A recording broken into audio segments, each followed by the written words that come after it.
और आगे बात करते हैं, जहां पर प्रयागराज में भव्य महाकुंभ की शुरुआत हो चुकी है। 45 दिवसीय महाकुंभ के चौथे दिन श्रद्धालुओं ने त्रिवेणी संगम में पवित्र डुबकी लगाई है। महाकुंभ में आज 12 बजे तक 10 लाख श्रद्धालुओं ने स्नान किया है। 12 जनवरी से लेकर अब तक 7 करोड़ से अधिक पूजनीय संतों, श्रद्धालुओं और कल्पवासियों ने आस्था की डुबकी लगाई है। स्नान के दौरान महाकुंभ में चाक चौबंद सुरक्षा व्यवस्था रही और पौष पूर्णिमा और इसी के साथ मकर संक्रांति पर पहला अमृत स्नान भी सफलतापूर्वक संपन्न हो पाया है। इस दिन 14 जनवरी को करीब, आपको बता दें कि मकर संक्रांति के अवसर पर 3.5 करोड़ से ज्यादा श्रद्धालुओं ने पवित्र डुबकी लगाई, जिसके बाद अब योगी सरकार अगले बड़े मौनी अमावस्या स्नान की तैयारी में जुट गई है और एक अनुमान के मुताबिक इसमें 10 करोड़ से ज्यादा श्रद्धालुओं के आने की उम्मीद भी जताई गई है, जिसे देखते हुए मुख्यमंत्री योगी आदित्यनाथ के प्रशासन को यहां पर मुख्यमंत्री ने प्रशासन से युद्ध स्तर पर तैयारी करने के लिए कहा है और माना यह भी जा रहा है कि तीसरे शाही स्नान पर 10 करोड़ से ज्यादा श्रद्धालु प्रयागराज पहुंचेंगे। तो 10 देशों का 21 सदस्यीय दल भी संगम में स्नान करने के लिए पहुंचा। इससे पहले विदेशी दल ने रात्रि में अखाड़ों के संतों के दर्शन किए। महाकुंभ में 16 जनवरी से 24 फरवरी तक यहां पर संस्कृति का महाकुंभ होगा और आपको बता दें कि मुख्य मंच गंगा पंडाल का होगा, जिसमें देश के नामचीन कलाकार भारतीय संस्कृति का प्रवाह करेंगे। तो ऐसे में महाकुंभ को लेकर लगातार आपको बता दें कि यहां पर जो श्रद्धालुओं का जो सैलाब है वो उमड़ रहा है।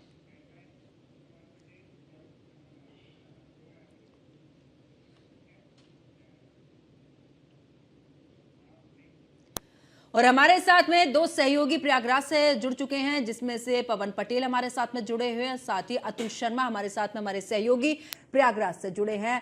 पवन, आपके पास में आते हुए सबसे पहले, क्योंकि देखा है कि किस तरीके से स्नान हुआ, चौथा दिन, यानी कि करीब 7 करोड़ से ज्यादा श्रद्धालुओं ने यहां पर आस्था की डुबकी लगाई है। धीरे धीरे आंकड़ा बढ़ रहा है, अभी फिलहाल वहां पर क्या कुछ स्थिति नजर आ रही है? देखिए, प्रयागराज की स्थिति और प्रयागराज की तस्वीर पूरे विश्व को अपनी ओर आकर्षित कर रही है, क्योंकि बीते 13 जनवरी से पौष पूर्णिमा स्नान पर्व के साथ प्रयागराज में दिव्य, भव्य, सुरक्षित तथा डिजिटल महाकुंभ की भव्य शुरुआत की गई है।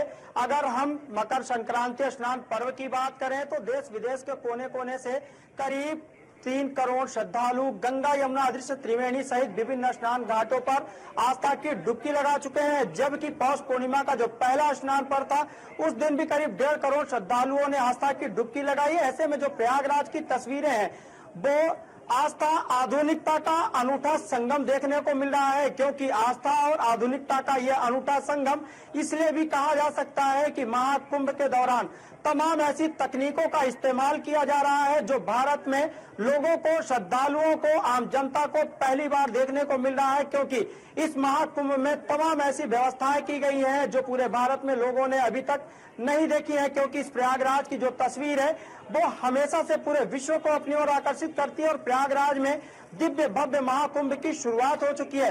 हालांकि आगामी दिनों में मौनी अमावस्या का महास्नान पर्व है और उस स्नान पर्व पर करीब 10 करोड़ श्रद्धालुओं के आने की संभावना है और इस दुनिया के सबसे बड़े धार्मिक आयोजन को प्रदेश के मुख्यमंत्री योगी आदित्यनाथ के नेतृत्व में दिव्य, भव्य, सुरक्षित तथा डिजिटल बनाया जा रहा है। इस पूरे आयोजन को लेकर प्रदेश के मुख्यमंत्री योगी आदित्यनाथ लगातार प्रयागराज के इन अलौकिक तस्वीरों पर नजर रखे हुए हैं, क्योंकि इसकी तैयारियों को लेकर बीते दिनों पूर्व प्रदेश के मुख्यमंत्री योगी आदित्यनाथ लगातार प्रयागराज का दौरा करते हुए नजर आए हैं। हालांकि बीते कल देर रात को भी मुख्यमंत्री योगी आदित्यनाथ ने बैठक की है, जिसमें आगामी मौनी अमावस्या स्नान पर्व पर सुरक्षा तथा अन्य व्यवस्थाओं को लेकर आला अधिकारियों के साथ उन्होंने चर्चा की है और इसका जो तस्वीरें हैं वो भी देखने को मिली, क्योंकि आज डीजीपी उत्तर प्रदेश सहित तमाम जो अधिकारी हैं वो प्रयागराज के विभिन्न स्थानों पर, स्नान घाटों पर, महाकुंभ नगर में भ्रमण करते हुए नजर आए हैं, क्योंकि आगामी दिनों के जो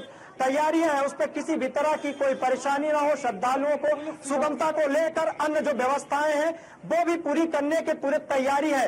और मुख्यमंत्री योगी आदित्यनाथ लगातार इस दुनिया के सबसे बड़े आयोजन को मॉनिटर कर रहे हैं। हालांकि इस पूरे महाकुंभ के दौरान देश विदेश के कोने कोने से करीब 40 करोड़ से अधिक श्रद्धालुओं के आने की संभावना, ऐसे में श्रद्धालुओं की सुरक्षा को लेकर, उनके स्वास्थ्य सेवाओं को लेकर, अन्य मूलभूत सुविधाओं को लेकर लगातार सीएम योगी प्रयागराज की अलौकिक तस्वीरों का निरीक्षण करते हुए, इसका जायजा लेते हुए नजर आ रहे हैं, क्योंकि इस महाकुंभ में तमाम जो ऐसी व्यवस्थाएं हैं वो की गई हैं। अगर हम सुरक्षा की बात करें तो ये पहली बार है जब प्रयागराज में under water drone, NSG commando, ATS commando सहित तमाम ऐसी व्यवस्थाएं हैं वो की जा रही हैं। जगह जगह सीसीटीवी ड्रोन कैमरे से चप्पे चप्पे पर निगरानी की जा रही है।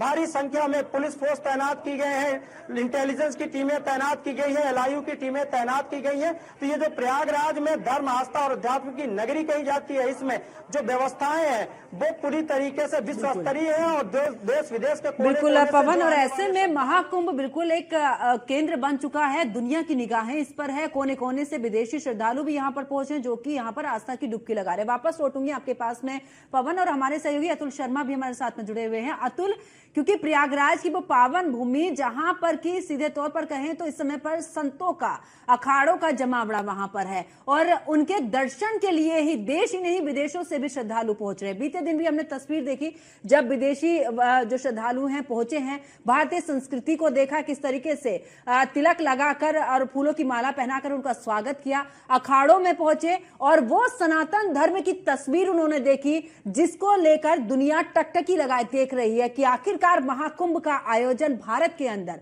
और उस आयोजन में भव्यता सनातन धर्म की।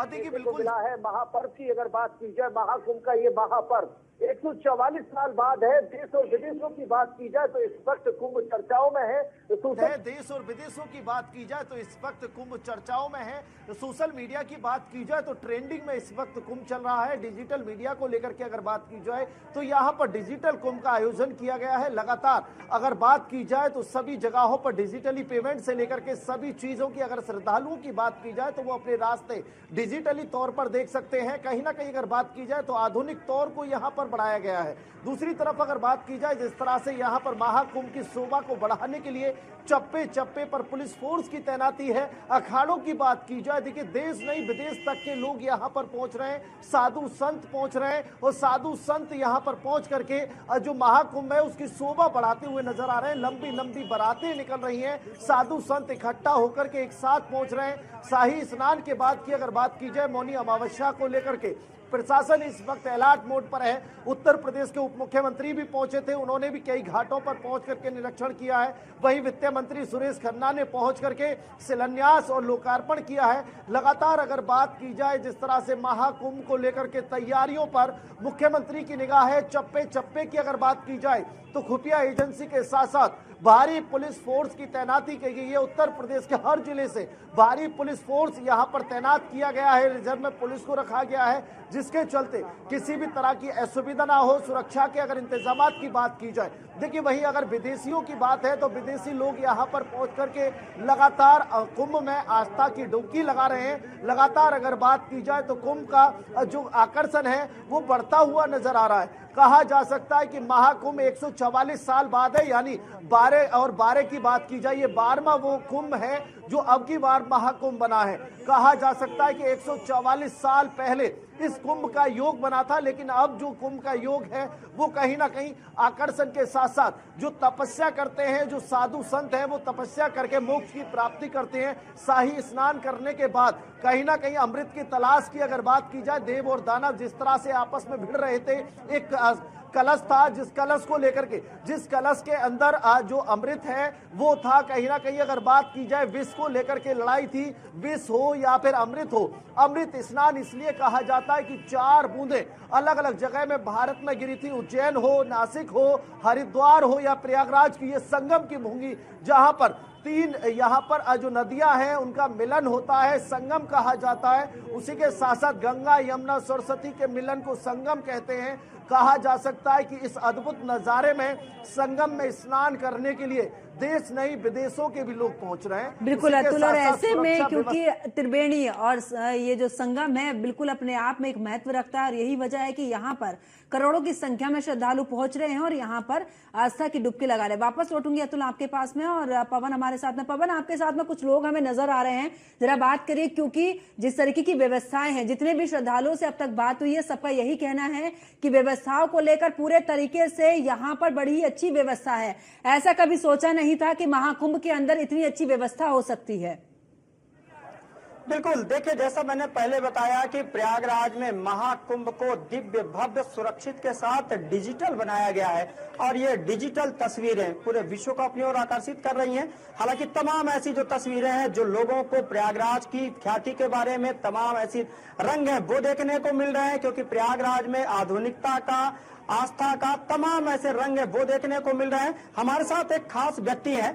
पहले तो हम ये बताना चाहेंगे अपने दर्शकों को कि अभी तक आप लोगों ने कई भाषाएं सुनी होंगी, हिंदी, अंग्रेजी सहित तमाम भाषाएं। सनातन की भाषा आप लोगों ने शायद नहीं सुनी होगी और वो भाषा हम आपको सुनाएंगे भी, दिखाएंगे भी। ये हमारे साथ ये युवक हैं और इन्होंने सनातन की भाषा का आविष्कार किया है। पहले तो हम दिखाएंगे ये तस्वीरें, ये किस तरीके की सनातन की भाषा है। आपको ये समझ में शायद ना आ रहा होगा, अभी हम इनसे बातचीत भी करेंगे कि आखिर ये सनातन की भाषा का उद्देश्य क्या है, इसमें लिखा क्या गया है और किस तरीके से इन्होंने इसका आविष्कार किया है। हालांकि ये जो युवक हैं ये प्रयागराज के ही रहने वाले हैं। बातचीत के दौरान इन्होंने बताया कि इनका ये उद्देश्य है कि सनातन का प्रचार करना, और इसमें ये जो भाषाएं आपको नजर आ रही होंगी इसका एक ये भी उद्देश्य है कि इसमें जितने भी शब्द हैं वो कहीं न कहीं भगवान के नाम से जुड़े हैं। इनका ये कहना है कि इस भाषा को पढ़ने के बाद हर वो व्यक्ति जो भगवान के नाम को याद करना चाहता है, हर शब्दों में कहीं न कहीं भगवान का नाम है। पहले तो हम एक खास तस्वीरें अपने दर्शकों को दिखा दें कि किस तरीके से इन्होंने सनातन भाषा का आविष्कार किया और हम इनसे बातचीत भी करेंगे। पहले ये तस्वीरें आप देखिए, ये सनातन की भाषा है। जैसा मैंने पहले बताया कि इस भाषा को पढ़ने पर हर वो व्यक्ति भगवान का करीब 1000 बार नाम लेगा, क्योंकि हर शब्दों में कहीं न कहीं भगवान का नाम छिपा है। क्या नाम है आपका? सर मेरा नाम नीतीश कुमार है, मैं यही प्रयागराज से ही हूँ। नीतीश जी, ये आपने ये किस तरीके की भाषा बनाई है, इसका उद्देश्य क्या है? इसका उद्देश्य ये है कि जैसे हम एक ही दिन में भगवान का नाम नहीं ले पाते, मतलब 1 मिनट या 2 मिनट से 10 मिनट से ज्यादा में भगवान का नाम स्मरण नहीं करते हैं, उसके बाद मन उब जाता है। तो मैंने सोचा क्यों नहीं एक ऐसी भाषा बनाया जाए जिसमें हर उस विधाता का नाम हो जो हम पूजा पाठ में लेते हैं। जैसे राम जी हो गए, राधा जी हो गए, कृष्ण जी हो गए, सनातन धर्म की अन्य देवी देवता हैं, तो उनका जैसे हम लोग हिंदी में पढ़ते हैं, हिंदी में है सर, अगर है किसी देवी देवता का नाम होता तो हम सोचिए एक ही दिन में लाखों करोड़ों बार भगवान का नाम लेते है, कितनी बार आता है हिंदी बोलने पर। तो मैं नारायण एक ऐसा श्री काल एक भाषा बनाई श्री राधे जिस श्री हरि आप न चाहकर ओम नमः शिवाय भगवान राम नाम स्मरण करें, ओम नमो भगवते वासुदेव। ये मैंने उसी भाषा में बात की, 10-15 बार भगवान का नाम आ गया, मैं न चाहकर भी, मैं ऐसे ही बोलता हूँ इस भाषा को।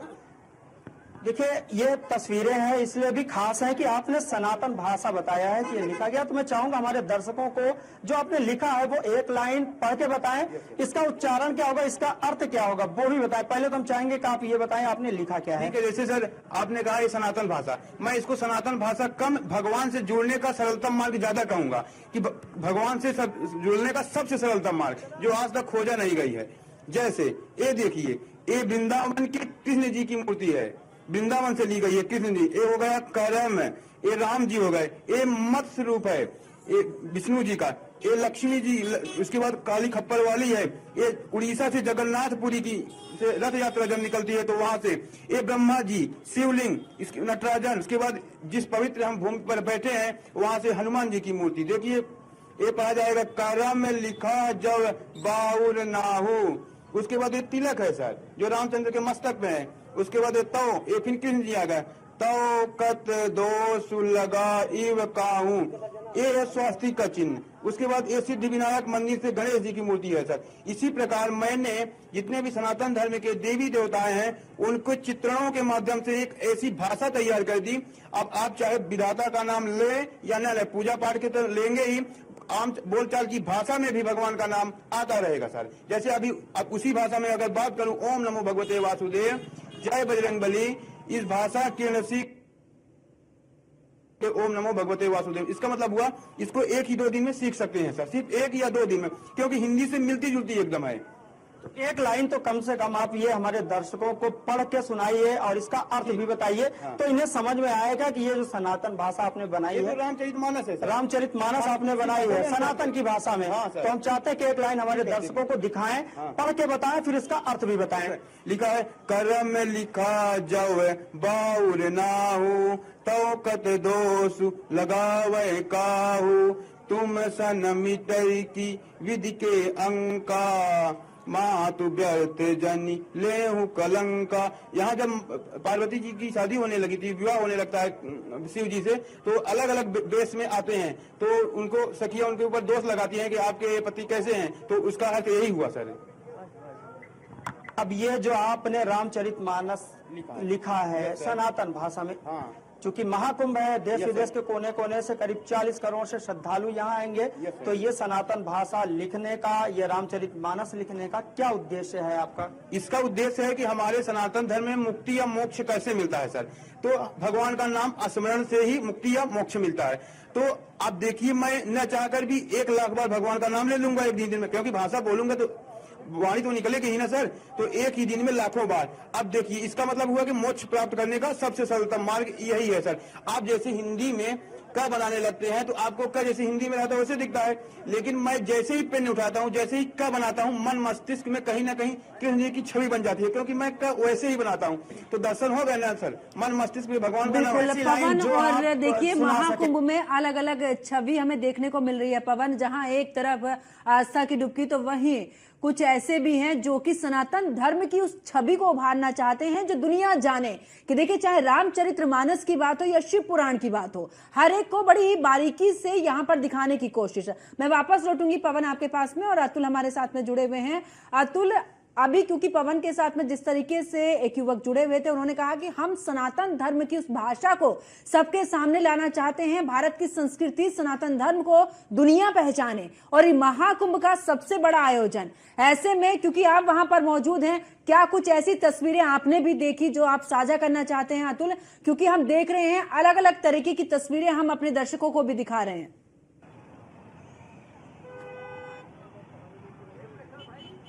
देखिए, बिल्कुल जिस तरह से महाकुंभ में इस वक्त अगर बात की जाए तो लोग बाहर से पहुंच रहे हैं, विदेश से पहुंच रहे हैं। उसी के साथ साथ सनातन धर्म की बात की जाए तो पेरिस से आए डेविड ने कहा कि मैं लव करता हूं। उसी के साथ साथ महाकुंभ को लेकर के जिस तरह से सुरक्षा की व्यवस्था की गई है, मुख्यमंत्री जी का आभार व्यक्त करता हूं।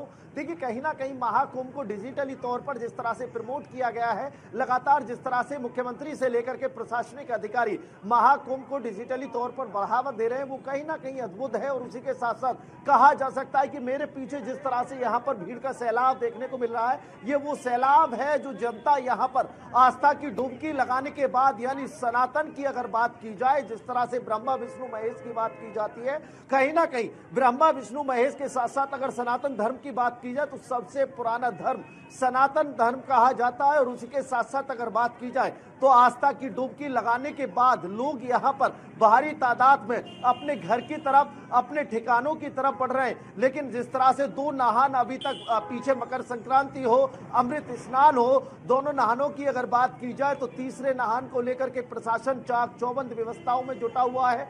चारों तरफ भारी पुलिस फोर्स तैनात की गई है, चप्पे चप्पे पर पुलिस फोर्स के अधिकारी तैनात हैं। इंटेलिजेंस के साथ साथ खुफिया विभाग की बात की जाए, एटीएस की बात की जाए, तो इस कुंभ को सकुशल निपटाने के लिए, समापन कराने के लिए प्रशासनिक अमला जुड़ा हुआ है। वही संस्कृति की अगर बात की जाए तो यहाँ पर हर कोई व्यक्ति, देखिए, लगातार मंदिरों के बाहर कहा जाता है कि आप अपने सनातन धर्म में अगर किसी मंदिर में जाते हैं तो सांस्कृतिक कपड़ों के तौर पर जो पोशाक है उसको पहनकर जाएं। यहाँ पर हर बहन, बेटी, माँ की बात की जाए, भाई की बात की जाए, हर व्यक्ति यहाँ पर उस रीति रिवाज को अपनाता हुआ नजर आ रहा है। तो कहा जा सकता है कि जिस तरह से संगम इस वक्त समागम है, समागम की अगर बात की जाए तो यहाँ पर भारी तादाद में भीड़ इकट्ठा है, और उसके बावजूद सभी चीज यहाँ पर सुचारू रूप से जारी है। भारी पुलिस फोर्स तैनात है। सुरक्षा के दृष्टिगत अगर देखा जाए तो मुख्यमंत्री लगातार अपने मॉनिटरिंग करा रहे हैं, लगातार समय समय पर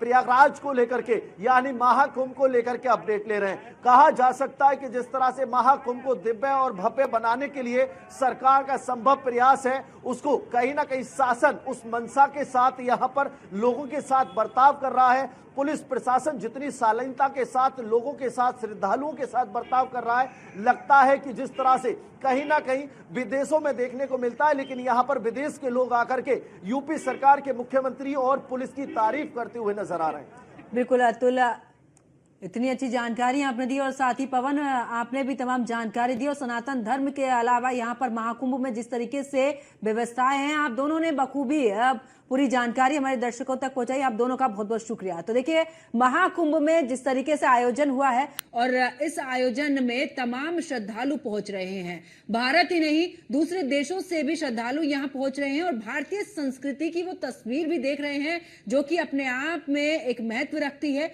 दुनिया की निगाहें भी महाकुंभ पर टिकी हुई है। इस समय पर अगर महाकुंभ की बात करें तो सोशल मीडिया पर सबसे ज्यादा ट्रेंडिंग में है। और महाकुंभ हो भी क्यों नहीं, क्योंकि संतों का जो जमावड़ा यहां पर है, जो अखाड़े यहां पर पहुंचे हैं, उनकी एक झलक देखने के लिए लोग दूर दूर से पहुंच रहे हैं, जहां संगम में आस्था की डुबकी लगाते हुए भी नजर आ रहे हैं। मेरे साथ फिलहाल इतना ही। आप देखते रहिए न्यूज़ 1 इंडिया। नमस्कार।